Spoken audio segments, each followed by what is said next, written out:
So hello everyone, my self Ramesh Washne and welcome back to my YouTube channel. So आज हम करेंगे chapter 11 algebra की exercise 11.4। So now let's get started. So आज हम exercise 11.4 question 2 से start करेंगे। Question 2 में यहाँ पे हमें स्टेटमेंट्स दे रखी हैं, ठीक है।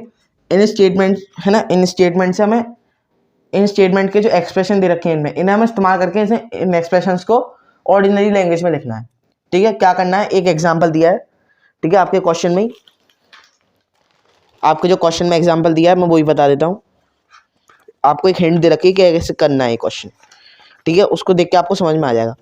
फॉर एग्जांपल दिया है, given Salim scores R run in a cricket match, कि सलीम आर रन स्कोर कर रहा है क्रिकेट मैच में। Nalin scores R plus 15 run, ठीक है। सलीम ने कितने करे आर, और नलिन ने कितने करे आर प्लस 15, है ना। इसने आर रन स्कोर करे, इसने आर प्लस 15 रन स्कोर करे। तो ऑर्डिनरी लैंग्वेज में क्या दिया है इसका answer, Nalin scores 15 run more than Salim. Ordinary language में मतलब आप कोई भी, जैसे मतलब बाजार जाते हो, कोई भी चीज़ खरीदते हो तो उसकी प्राइस में भावताल करते हो कि हाँ तो 3 गुना ज़्यादा महंगा मिल रहा है वहाँ से, है ना, या 2 गुना ज़्यादा महंगा मिल रहा है वहाँ से, है ना, मतलब 2 टाइम्स ज़्यादा महंगा मिल रहा है। यहाँ चीज़ 10 की मिल रही है, वहाँ चीज़ 20 की मिल रही है, ठीक है। सेम यहाँ पे देखो, है ना, इसमें कंपैरिजन करा कि नलिन ने तो आर रन स्कोर करे और नलिन ने आर प्लस 15 रन स्कोर करे, तो इसका मतलब क्या हुआ, प्लस 15 कर रहे हैं, मतलब 15 रन और, है ना। तो मतलब नलिन ने सलीम से 15 रन ज्यादा और स्कोर करे। तो बेसिकली दो चीजें दे रखी होंगी, उन्हें कंपैरिजन में लिखना है बस, और कुछ नहीं है ना। कहीं एज के बाद एज की बारी आ जाएगी तो उसमें बता दिया है 4 साल, है ना, 4 साल छोटी है, 4 साल बड़ी है ना, तो एल्डर यंगर लिखना है, बस वही है ऑर्डिनरी लैंग्वेज में, है ना। इन स्टेटों में जैसे यहाँ पे पी दी है, यहाँ पे 3p दिया है, तो ये एक्सप्रेशन है 3p, है ना। इनको इस्तेमाल करके हमें ऑर्डिनरी लैंग्वेज में इन स्टेटमेंट को लिखना है ना। क्वेश्चन क्या दिया है, ध्यान से पढ़ो क्वेश्चन को। Change the following statement using expression. Change the, हमें इन स्टेटमेंट को एक्सप्रेशन से इस्तेमाल करके चेंज करना है इनटू ऑर्डिनरी लैंग्वेज, ठीक है। ऑर्डिनरी लैंग्वेज समझ गए, तो करते हैं पहला पार्ट को स्टार्ट, ठीक है। ये तो आपका एग्जाम्पल दे रखा था। पहले पार्ट में दिया है, a notebook cost ₹P, a book cost ₹3p, है ना। नोटबुक की कॉस्ट क्या है P, और बुक की कॉस्ट क्या है 3p, है ना। 3p मतलब 3 इंटू पी, यानी 3 टाइम्स p, 3 टाइम्स p मतलब 3 टाइम्स p। जब किसी एक चीज में कुछ मल्टीप्लाई कर रहे हो तो यहाँ पे बुक्स की कॉस्ट ज्यादा है ना, और 3p है बुक की कॉस्ट, यानी 3 टाइम्स p। तो बुक की कॉस्ट क्या है 3 टाइम्स p, और नोटबुक की कॉस्ट क्या है p, है ना। तो क्या लिख सकते हैं ऑर्डिनरी लैंग्वेज में, फर्स्ट वाले का answer, a book cost 3 times the notebook, 3 times the cost of notebook, sorry 3 times the notebook समझ में नहीं आएगा, 3 times the cost of notebook लिखोगे आप, है ना, क्योंकि कॉस्ट की बात कर रहे हैं ना। 3 times the cost of note, यहाँ पे ठीक है, ऐसे नहीं आया, कॉस्ट ऑफ नोटबुक। अब book cost 3 times the cost of notebook. B वाले पार्ट पे चलते हैं। यहाँ पे दिया है, Tony puts Q marbles on the table, कि टोनी क्यू मार्बल्स टेबल पर रखता है ना। क्यू एक वेरिएबल है, तो कितने भी मार्बल हो सकते हैं, लेकिन वेरिएबल हमने यहाँ पे क्यू मार्बल्स ले लिया है। तो टोनी ने क्यू मार्बल्स टेबल पर रखी हैं। ही has 8 Q marbles in this box, उसके पास बॉक्स में 8 क्यू मार्बल्स है ना। 8 क्यू मतलब 8 टाइम्स क्यू, है ना। 8 इंटू क्यू, यहाँ पर मल्टीप्लाई आता है एलजेब्रा में, तो वहाँ मतलब टाइम्स, है ना, 8 टाइम्स क्यू। तो यानी जो टोटल नंबर ऑफ, है ना, मार्बल्स हैं बॉक्स में, वो क्या है 8 टाइम्स है किसके, जो मार्बल्स हैं टेबल पे, है ना। तो लिख सकते हो marbles in the box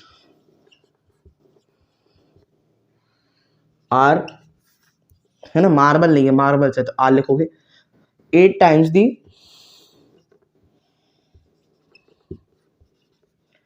marbles Tony puts on the table, है ना। कंपैरिजन में लिखा 8 गुना मार्बल है बॉक्स में, किसके, जितने मार्बल टोनी ने टेबल पर रखे। तो ना marbles in the box are 8 times the, है ना, marbles Tony puts on the table, puts on the table, ठीक है। तो देखो यहाँ पे, है ना, कि जो मार्बल्स टेबल पे थे, है ना, उसके 8 टाइम्स मार्बल, है ना, बॉक्स में थे, ठीक है। क्वेश्चन क्या था, Tony has Tony puts Q marbles on the table and he has 8 Q marbles in his box. तो हमने क्या लिख दिया कि जो मार्बल बॉक्स में वो 8 टाइम्स है किसके, जो कि टोनी ने टेबल पे रखी थी। ठीक है, तो ये क्वेश्चन क्या है, पहले तो आप है ना ऐसे क्वेश्चनों को करो, तो पहले क्वेश्चन को ध्यान से पढ़ो। क्वेश्चन में क्या दिया है, change the following statement using expression. ठीक है, अब इन स्टेटमेंट जो एक्सप्रेशन दिए हैं कि एक नोटबुक की कॉस्ट क्या है, पी भी एक्सप्रेशन है, रुपीज पी है ना, ये तो कॉस्ट की वजह से रुपीज लगाया, लेकिन सिंपल पी दोगे तो वो एक्सप्रेशन है। अब वो कॉस्ट है ना, सॉरी मैंने यहाँ पे लिख दिया, 2 बार लिख दिया कॉस्ट है ना। अब बुक कॉस्ट रुपीज 3p है ना, बुक कितनी कॉस्ट कर रही है 3p। अब p 3p को ध्यान से देखो, ये 3p क्या है, 3 टाइम्स 3 मल्टीप्लाई बाय p यानी 3 टाइम्स p, मतलब नोटबुक की कॉस्ट है 3 टाइम्स, नोटबुक की कॉस्ट p है तो बुक की कॉस्ट क्या है 3 टाइम्स p। ठीक है, तो ये लिख दिया। अब बुक कॉस्ट 3 टाइम्स दी है ना, किसके 3 टाइम्स है, p के, और p क्या है, the cost of notebook. Same यहाँ पे देखो, Tony puts Q marbles on the table, marble है ना, and he has 8 Q marbles in his box. तो marbles in the box are 8 times किसके, क्यू के, और क्यू का है 8 times the marble Tony puts on the table. ठीक है, तो ये था आंसर आपका क्वेश्चन 7 का, ए और बी पार्ट का। So now let's start the next part.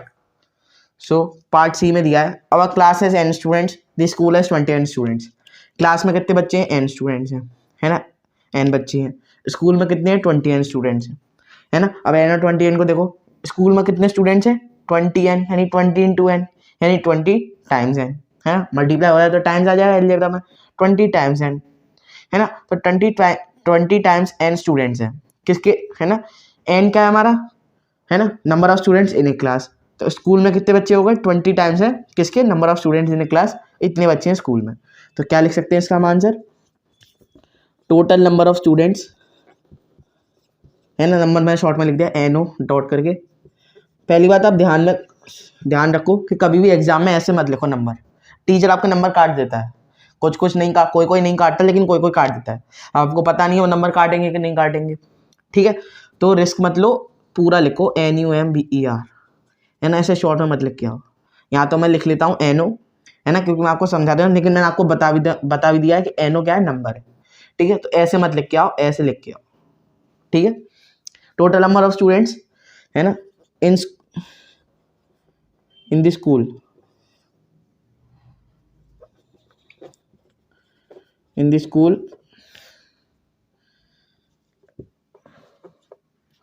Are 20 times the total number of students in the school R आएगा यहाँ पे है ना, स्टूडेंट्स के बारे में बात कर रहे हैं, R 20 times the total number of students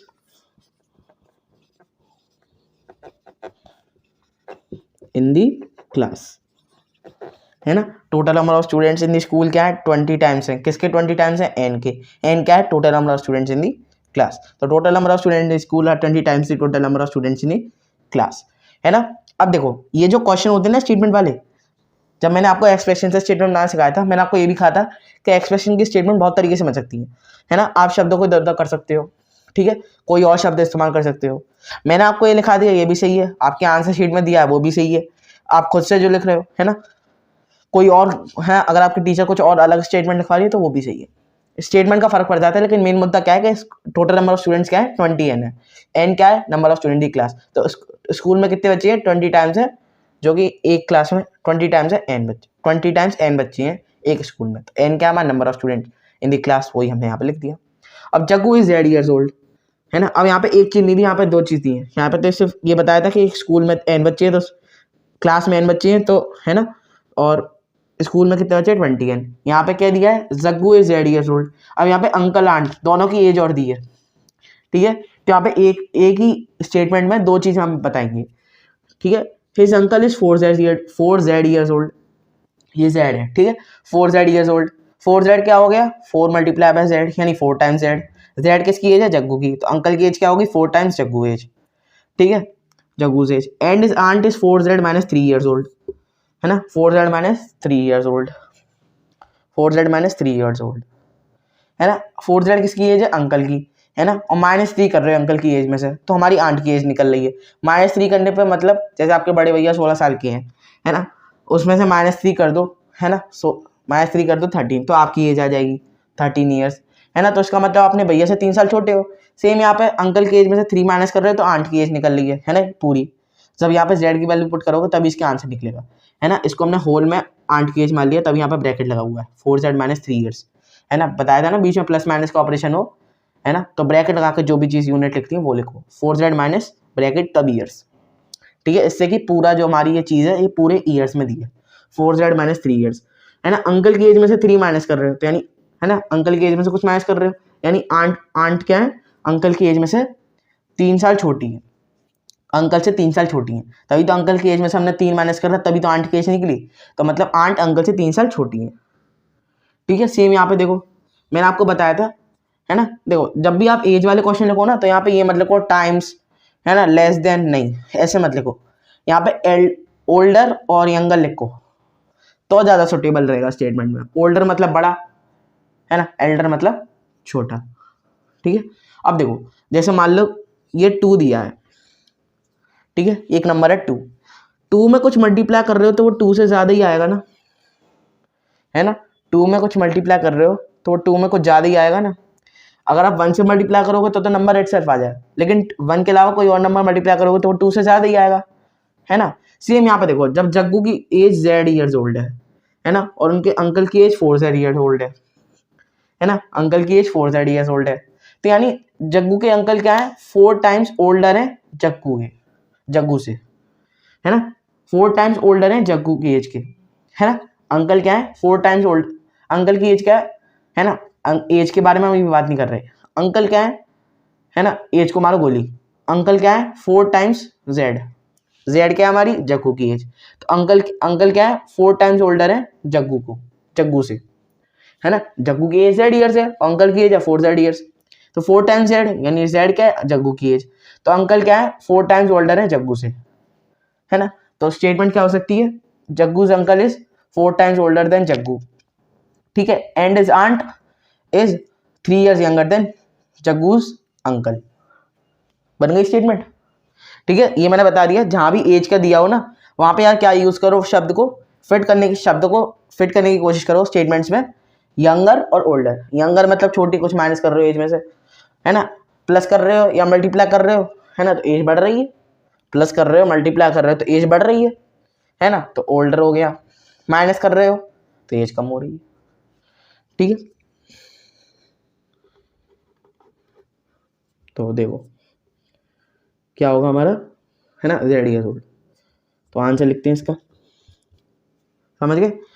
ये 2 वाला एग्जांपल हटा देते, ये तो मैंने एग्जांपल के लिए दिया था कि कभी किसी चीज़ में कुछ नंबर मल्टीप्लाई कर रहे हो 1 के अलावा तो उस नंबर से बड़ा आएगा, है ना। तो बड़ा मतलब एज में जब कुछ बड़ा करते हैं, किसी एज में कुछ ऐड करते हैं, मल्टीप्लाई करते हैं, तो मतलब एज बढ़ जाती है ना। तो अंकल बड़े हैं जग्गू से, कितने, 4 टाइम्स ओल्डर है जग्गू से, है ना। तो Jaggu's uncle is 4 times older than Jaggu से 4 टाइम्स ओल्डर है। जग्गू की एज क्या है जेड, है ना, अंकल की एज क्या है 4z, तो 4 टाइम्स जग्गूज एज अंकल बड़े हैं, ठीक है। एंड इज आर्ड इज 4z माइनस 3 ईयर्स, यानी 3 ईयर्स माइनस 3 कर रहे हो अंकल की एज में से, तो 3 ईयर्स यंगर आ गई अंकल से, है ना। तो लिख दो Jaggu's uncle is 4 times older than Jaggu, है ना। अब यहाँ पे एक ओल्डर शब्द आ गया ना, एक ओल्डर शब्द आ गया तो आपको एज लिखने की कोई जरूरत नहीं है, ओल्डर शब्द आ गया तो एज लिखने की कोई जरूरत नहीं है। ओल्डर शब्द मतलब आप खुद ही समझ जाओगे, ओल्डर मतलब बड़ा, तो अपने आप ही एज का आ जाएगा, है ना। तो एक ओल्डर शब्द है पूरे एज को, है ना, एक ओल्डर शब्द में एज लिखने की पूरी जरूरत को हटा दिया मैं, तो सिंपली क्या हो गई स्टेटमेंट, है ना। यहाँ पे ये मत लिखो कि 4 टाइम्स है ना, उनकी एज 4 टाइम्स है जग्गू की एज के, है ना, एज मत लिखो, यहाँ पे ऐसे शब्द इस्तेमाल करो जिससे आपकी स्टेटमेंट भी अट्रैक्टिव लगे, ठीक है। यहाँ पे ओल्डर इस्तेमाल करा, है ना, तो टीचर को भी कुछ लगेगा कुछ नया शब्द है, आंसर शीट में भी आपका ओल्डर लिखा हुआ है ना, ओल्डर लिखो, छोटा है तो यंगर लिखो, ठीक है। And is aunt,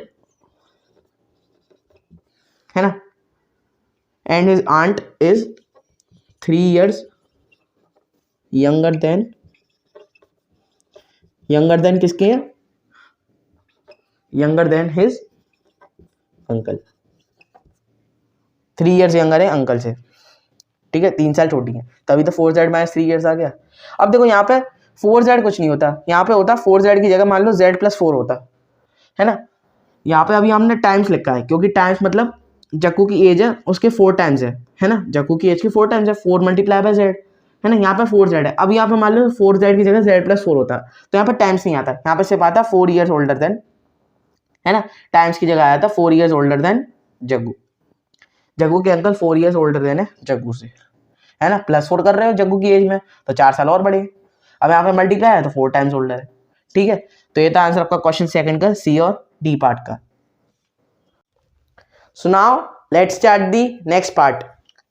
so second के ई पार्ट में दिया है, in an arrangement of dots there are rows, है ना। जब हम डॉट्स की अरेंजमेंट कर रहे हैं तो रोज कितनी निकल रही है, आर रोज, ठीक है, आर रोज हो रही है, और हर रो में 5 डॉट्स हैं, हर रो में 5 डॉट्स हैं, और आर और 5 से आपको कुछ पता नहीं चल रहा।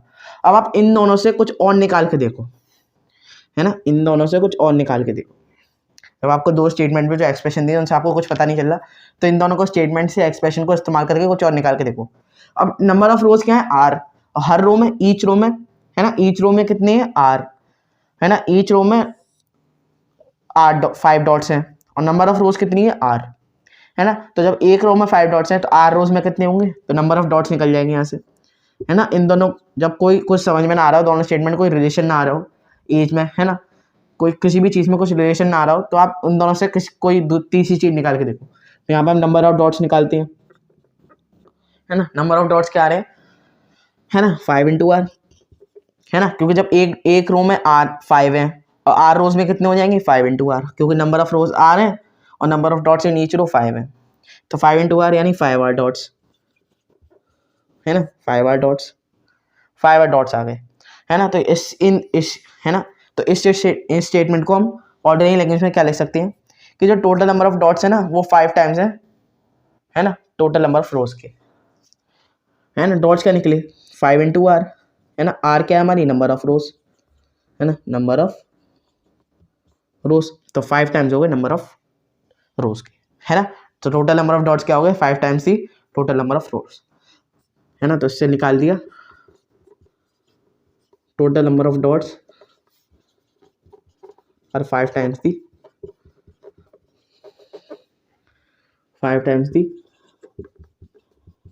टोटल नंबर ऑफ रोज, तभी तुम्हारे 5 आ गया, है ना। तो समझ गए, जब कोई ऐसा क्वेश्चन आए कि, है ना, कि आपको मतलब इन जो भी एक्सप्रेशन है उनमें कुछ रिलेशन ना निकल रहा हो, तो आप इन दोनों से कोई तीसरी चीज निकाल के देखो। जैसे यहाँ पे हमने दिया था, है ना, कि नंबर ऑफ रोज कितनी है, R rows, number of each row कितनी, है ना, तो हर रो में कितने डॉट्स हैं, 5, तो इन दोनों से हमने क्या निकाले, नंबर ऑफ डॉट्स, तो नंबर ऑफ डॉट्स को हमने इस्तेमाल करके स्टेटमेंट लिखती कि टोटल नंबर ऑफ डॉट्स क्या है, 5 times the total number of रोज, ठीक है। सो ये था आंसर आपका क्वेश्चन एक्सरसाइज 9.4 का, क्वेश्चन 2 का। आज इसमें 5 पार्ट्स है, 5 के 5 पार्ट्स कवर कर लिए, ठीक है। इसके बाद हम अगली वीडियो में हम इसका थर्ड क्वेश्चन करेंगे, ठीक है। सो अगर आपको वीडियो पसंद आई हो तो वीडियो को लाइक करें और चैनल को सब्सक्राइब करें और बेल आइकन दबा दें, ताकि मेरी वीडियो को नोटिफिकेशन आपको सबसे पहले मिले। इस चैप्टर के नोट्स देखने के लिए इंस्टाग्राम पे फॉलो कर लें, लिंक बिल्कुल डिस्क्रिप्शन में टॉप पे, या फिर आप इंस्टाग्राम पे सर्च मार लें मैथ्स क्लास बाय रोमेश, वहाँ पे जाके इस चैप्टर के नोट्स देख लें और चैप्टर 8 से नोट्स और टेस्ट सीरीज देख लें। और उनकी वीडियो सोल्यूशन देखने के लिए मेरे सारे चैप्टर की प्लेलिस्ट के लिंक नीचे डिस्क्रिप्शन में, अगर आप लिंक पे क्लिक करोगे तो आप डायरेक्टली प्लेलिस्ट पे पहुंच जाओगे और सारे चैप्टर्स की वीडियोस अलग से दिख जाएंगी, ठीक है। सो मिलते हैं नेक्स्ट वीडियो में, तब तक के लिए टाटा बाय बाय।